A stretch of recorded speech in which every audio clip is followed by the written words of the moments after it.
Just as Grady is the heart of Atlanta, Grady EMS is the blood coursing through the city's veins, an extension of the hospital's care, sent to those who need it most.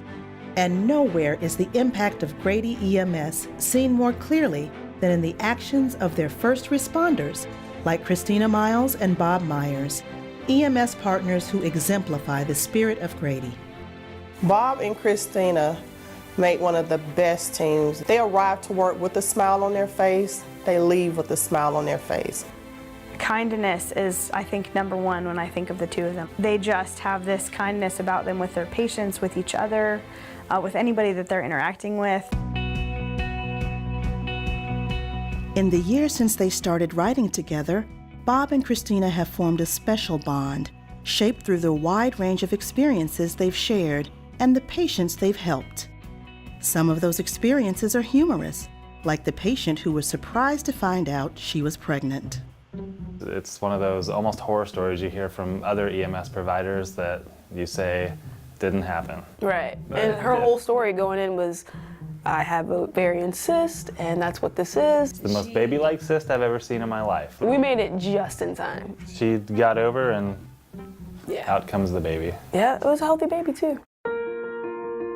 And there are calls that suddenly take on a special meaning, as when Bob and Kristina find that they're treating a military veteran. That call takes a whole nother turn for you where you're just like, wow, like you went through this, this, and this is how you got here.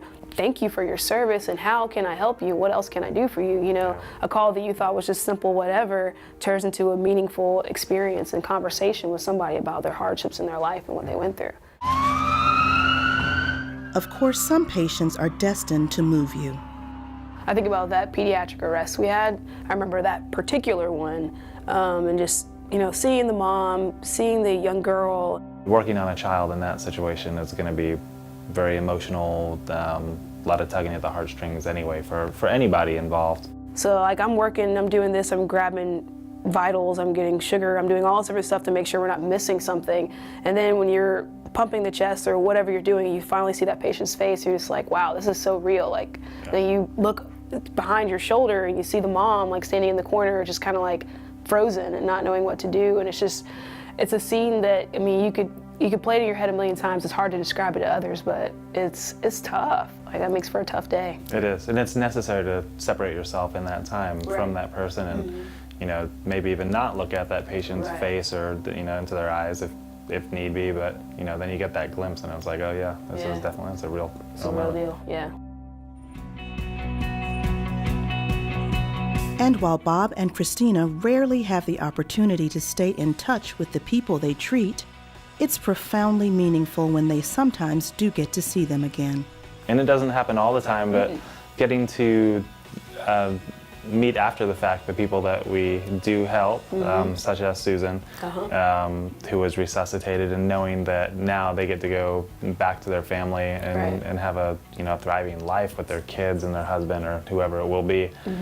Just knowing that you were there and able to help them to do that's very rewarding. Yeah, it is. It makes you, like, especially when you can see your work walking past you, like that's it's insane. You're like, whoa, we did that. Okay, cool.